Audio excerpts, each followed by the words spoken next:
I'm Marivel Tarouk. Some breaking news tonight. A man is without vital signs after a stabbing in Etobicoke. You are looking live at the scene near the Queensway and Zora Street. Police received the call just after 10 p.m. for reports of a man stabbed in a building. They say the injuries are quite serious. They've performed CPR and took the man to hospital on an emergency run. We are going to continue to bring you updates on this story, and you can also follow that on our website, cbcnews.ca. We are also hearing tonight a man and his 4-year-old daughter are missing near Rattlesnake Point in Milton. Halton Police releasing the information just a half hour ago, saying a woman reported her husband and daughter missing at around 6:30 this evening after they didn't come back from a hike. Police are setting up a command post and deploying significant resources to search for the pair. They will be in the area throughout the night. Tens of thousands of rail passengers in Ontario have been affected by protests in support of the Wet'suwet'en groups. Groups have set up protest camps near rail lines, prompting CN to cancel dozens of trains on routes between Montreal, Toronto, and Ottawa. There is now concern over what Monday morning will bring if those cancellations continue on Canada's busiest rail corridor. Farah Morali reports. Inside Toronto's usually bustling Union Station on Sunday, an unusual quiet. Since Thursday, 92 trains have been cancelled to destinations like Montreal and Ottawa, leaving 160,000 passengers scrambling. I've just been told that everything going towards Ottawa has been cancelled. A little frustrated. They weren't really telling us anything. This train was scheduled for 6:26. They just said delayed indefinitely. Many opted for the long route home today by bus, with Greyhound and Megabus both adding more coaches.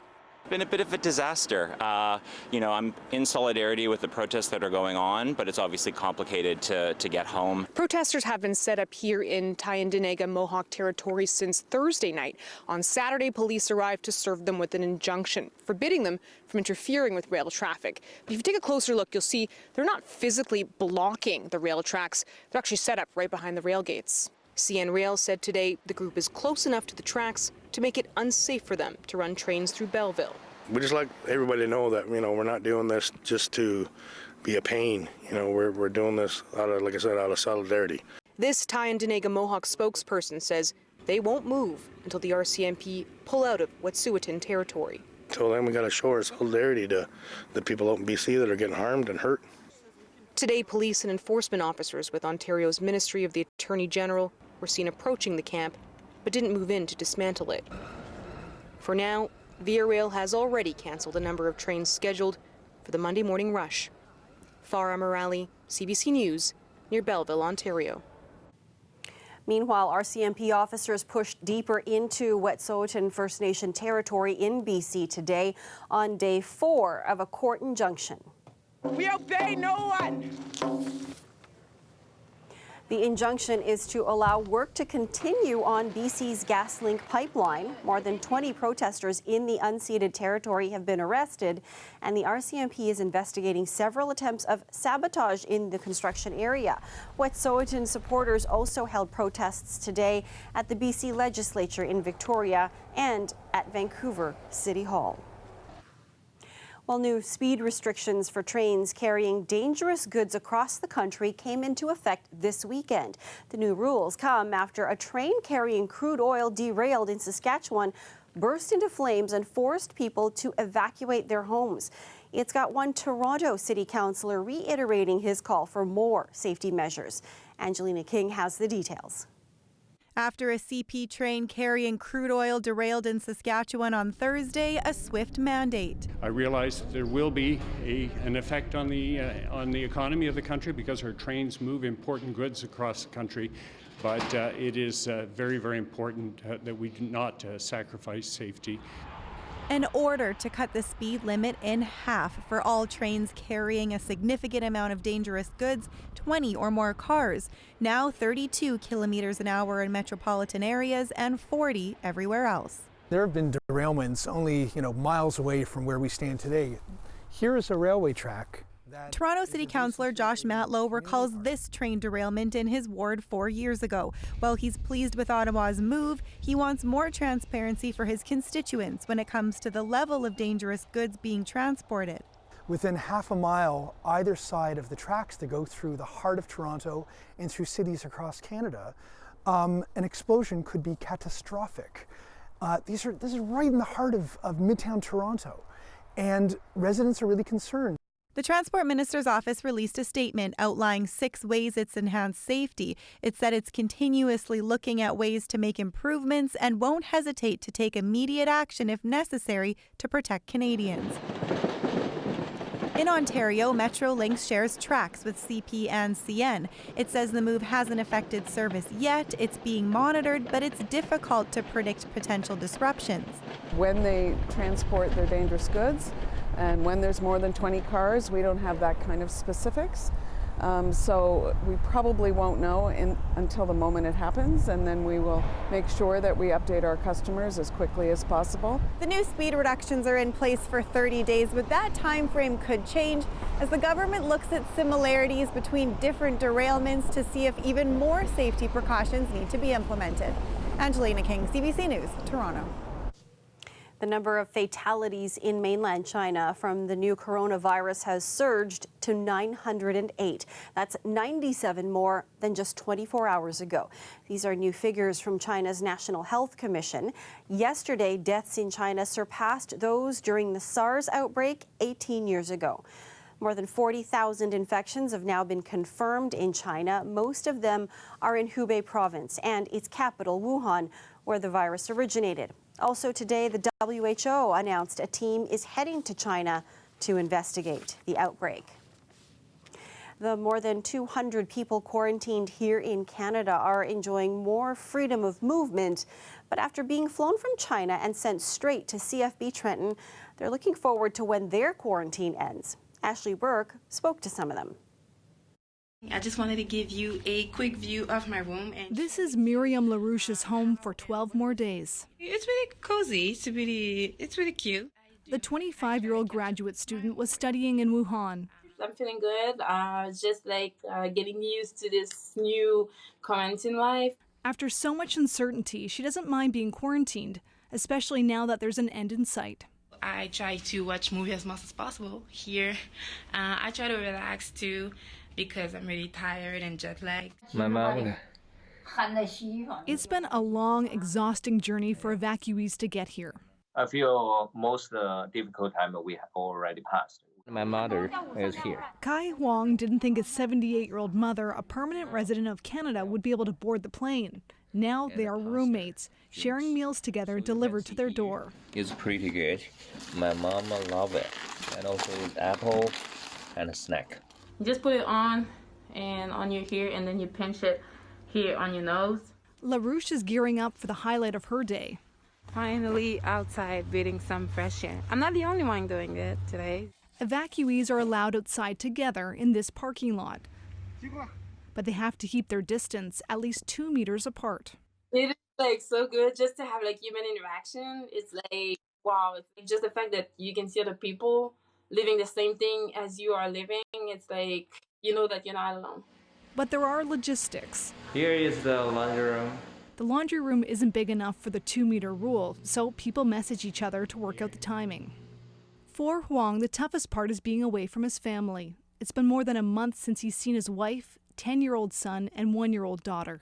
I miss them, and they miss us too. He's looking forward to wrapping his arms around them and finally going home. Ashley Burke, CBC News, Ottawa. The coronavirus continues to force the quarantine of a cruise ship in the Japanese port of Yokohama.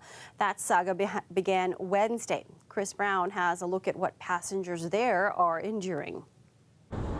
This is about all you can do when it comes to exercise on board the quarantined Diamond Princess. And these passengers are the lucky ones. They've actually got balconies and outdoor space. So we are on the deck. We have about an hour to walk around. Lana Chan of Toronto has an inside cabin with no daylight or fresh air, and this was just her second 60-minute outdoor walk in 5 days. An additional 6 Then came the captain's announcement of 6 more cases of coronavirus. When we FaceTimed her, she was sounding pretty stressed. You know, I think the biggest thing is we feel like we're sitting duck. We're sitting here, and people who are not even sick is going to be sick. We saw several ambulances pull up to the ship with attendants hurrying around, though the captain told passengers some of those being taken away had other medical problems. Japanese authorities instituted the quarantine to try to prevent sick people on the ship from spreading the virus on shore. Well, so there's a lot of different things. But this medical expert suggests that's also put those on board at greater risk.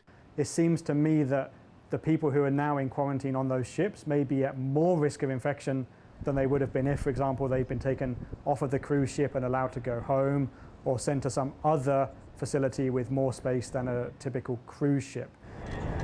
Then again, this concentrated cluster of cases could also help scientists understand the virus better, maybe by learning how it spreads and the rate of severe cases to mild ones.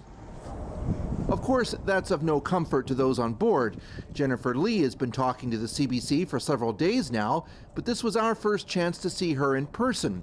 She said passengers are worried about returning home after the quarantine ends, and trying to get answers from Canadian consular officials has been difficult. The passengers have sent mail to them and asked for the posts, and they have not yet responded. It's been 2 days already. Is that frustrating? Very frustrating.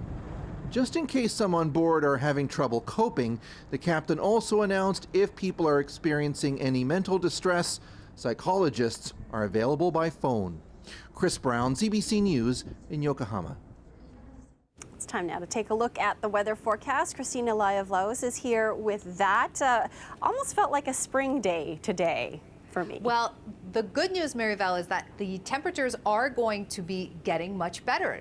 We did have a very chilly start to our Sunday, but this is what's happening. Let's take a look at our satellite and radar right now. We see this blue area is actually where the snow has fallen. However, the green letting us know that there may be that mixture of rain and snow by the lakeshore regions. We're seeing that low pressure system move on in. This is what's happening overnight to pre-dawn Monday. The good news is that it seems that by pre-dawn Monday, that will have cleared up for the Greater Toronto area, may linger towards Niagara and the Great Lake regions, but you may be looking at a pretty decent commute for Toronto. We've already seen 5 centimeters in Toronto, 5 to 10 in Sarnia, London, Kitchener, and Waterloo. Here is what we are looking at for the week. Sunshine come Monday at 4 degrees. So great weather for tomorrow morning, but check this out by Valentine's Friday. We are at -10. It's going to feel like -19. So not such a warm Valentine's Day. I'll have more details on how we're going to get to this cold Valentine's Day weather coming up in my next segment. Okay, we'll see you in a bit. Thanks, Christina. Teachers will continue rotating strike action across the province this week. The Elementary Teachers Federation of Ontario says teachers at about a dozen school boards will walk off the job tomorrow. Then, Tuesday, they'll hold a province-wide strike at all public elementary schools. The rotating strikes will then continue throughout the week, with some high schools and French boards joining on Thursday. You can find the latest details on our website. Did you watch the Oscars tonight? Well, a group of Toronto filmmakers and actors did not. They echoed the sentiment that the award show does a poor job of representing women and people of color.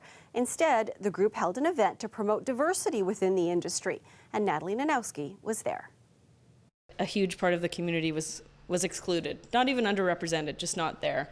Producer Coral Aiken says she was disappointed with this year's Oscar nominations. So many talented women got passed over for awards like Best Director. In fact, only one woman has ever won the title in the award show's nearly 100-year history. I think this year was particularly, almost comically old school, and it was a turning point for a lot of us. We were just like, well, I'm gonna go do something else. Her disappointment grew into an event where women, people of color, and members of the LGBTQ community could meet others who broke into the industry and get advice or share skills. go to your table. You're gonna meet one of our incredible mentors. Look at them. They're so great. For myself, I've been working over 10 years in the industry, and it's still appalling how few people of color I see on set. And really, my advice is just to encourage them to stay with it. From the hashtag Oscars So White that went viral 5 years ago to Joaquin Phoenix's recent BAFTA speech. I think that we send a very clear message to people of color that you're not welcome here. Problems within the industry run deep and span more than just nominations. It's trying to get the stories that aren't predominantly white male stories out there and justifying that they need to exist and need to be seen. There's audiences for them. We all stand together and have this moment like we're having it here. I feel like maybe it'll send a message. This group's message? The industry needs to reflect the times. Natalie Nanowski, CBC News, Toronto.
In Thailand, a shooting rampage and a night-long standoff ended this morning when the gunman was killed.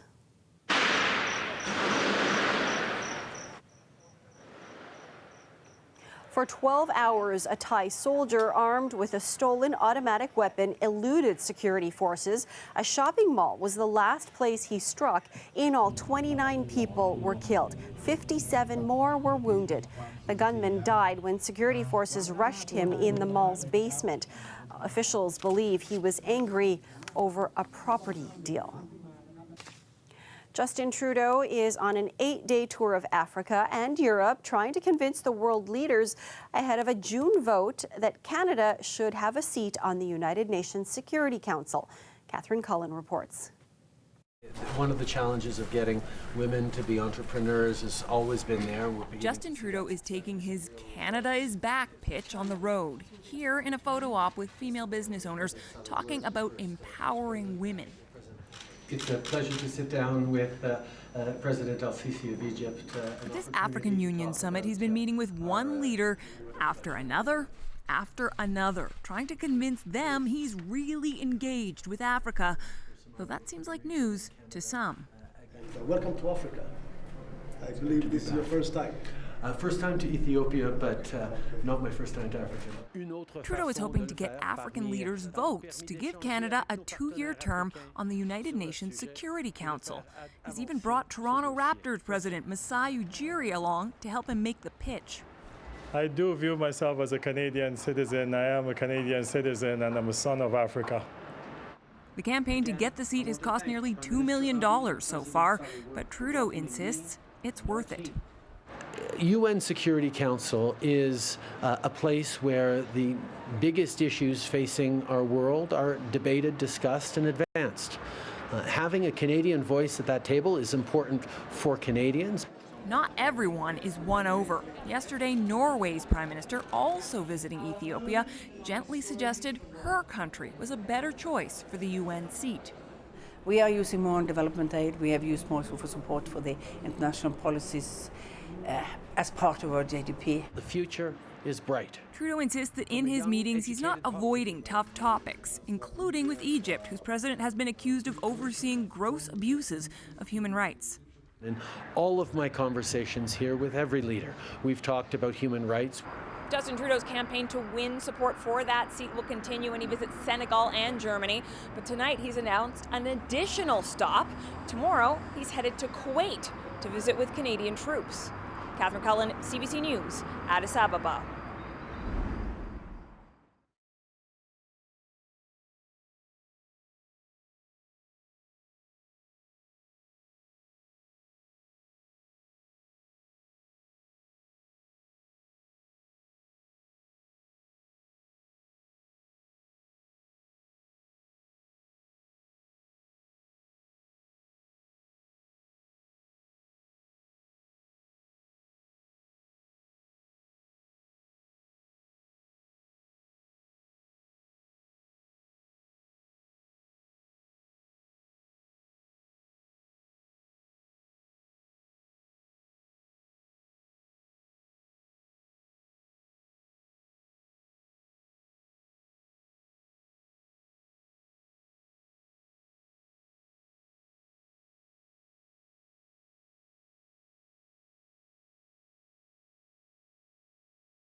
With just 5 days to go before Valentine's Day, a community group in the GTA is hoping to send a little love to people who need it most. The World Sikh organization packed hundreds of gift bags for local women's shelters in time for the special day.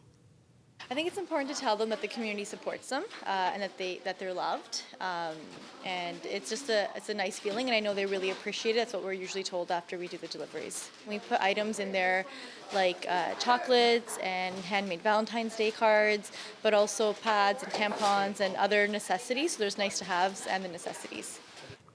The event aims to raise awareness about resources for families affected by domestic violence. Stapled to each bag is a note with information about a family helpline. They will be distributed throughout Toronto, Mississauga, and Brampton before Friday. Well, Christina is back with our long-term weather forecast. Okay, you're saying it's gonna get colder. I'm saying that we're off to a great week, Maryville. Yeah. Come tomorrow morning. Look, I'm showing you what we're looking at right now, not to frighten everybody. It's just some widespread snow across southern Ontario. The good news is the majority is tapering off as we're speaking about it right now. Toronto has already seen 5 centimeters. Pearson has seen 5 centimeters. Majority, heaviest of that snowfall has gone through Kitchener and Waterloo. Good news is it looks like that precipitation will be cleared up by your morning commute if you're in the greater Toronto area. See, that low pressure system is making its way over and out by the morning. You may have some mixed precipitation if you're near the lake shores. Check out our 7-day forecast starting up tomorrow with some sun at +4 as we make our way through to Friday, Valentine's Day, of course. We are at -10, but it's going to feel like -19. I'm going to show you how we're getting there. This is our Valentine's Day chill. We are seeing this high pressure system come in, so that's blocking our active weather. And we can see here by this dark purple, we've got that Arctic air that's forging in. That's making it feel very cold. We're going to have some sunshine, but no activity. Here are some more temperatures. Here's what else we can see here. As we move in a little bit closer here into Friday, we're still seeing that cold, that high pressure system into Thursday. And as far as the rest of the greater Toronto area goes, it looks like we're going to be having a pretty good week as far as not too much activity, but we're looking at some cold weather, some sunshine, but overall pretty bearable. Well, we'll just have to have warm hearts on Valentine's Day. Thanks a lot. Absolutely. Christina. Thank you. It was a very special 99th birthday celebration for Mississauga's longest-serving mayor. Hazel McCallion hosted the party at her home today and gave her secrets for a long and healthy life. Working hard, playing, being involved in sports. Like I skied, I played tennis, I played baseball, I played hockey. She just hasn't missed a beat. I mean, she is as forceful and as smart and as fun and as committed as she was many, many years ago when I first met her, and I'm just looking forward to many more years to come of exactly the same. Her actual birthday is Valentine's Day. McCallion has worked in local government for 44 years, including 12 terms as mayor of Mississauga. Happy birthday, Hazel. That's our show for you tonight. Have a great night, everyone.